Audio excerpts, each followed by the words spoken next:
नाक कौन दिखाएंगे, नाक वाली बात रह जाती।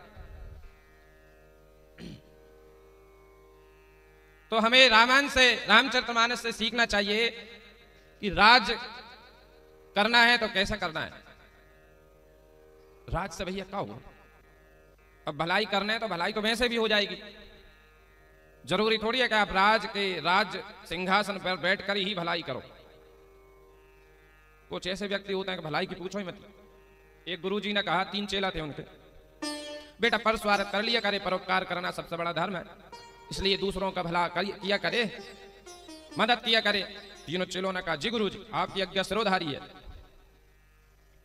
एक दिन वो पर स्वार्थ करके अपना परोपकार करके जब पौंड जी के पास, गुरुजी ने कहा, बेटा मैंने कुछ बोला था वो बात, हाँ नहीं गुरुजी आपकी बात सफल रही, आज हमने किया।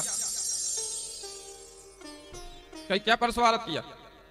एक बोला, गुरुदेव हम सड़क पर जा रहे थे, हमने देखा एक बूढ़ी अम्मा सड़क के उस साइड उस पार खड़ी थी, तो मैंने उस अम्मा का हाथ पकड़ा और सड़क पार करवा दी।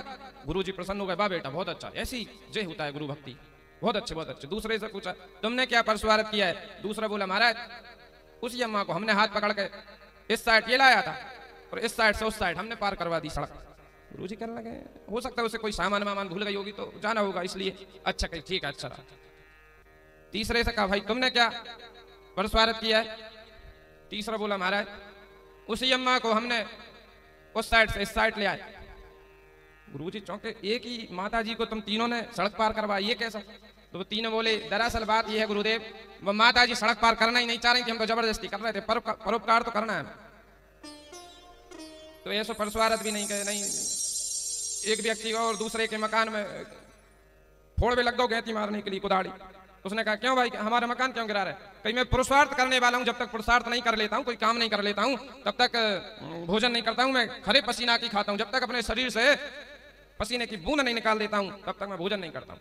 वो कह लगो, तो दादा हमारा मकान काहे गिरा रहा हो, तेरो गिरा ला। तो ऐसी भी मेहनत का काम। तो बात ये चल रही थी कि भरत जी राम जी को राजा बना रहे और राम जी कह रहे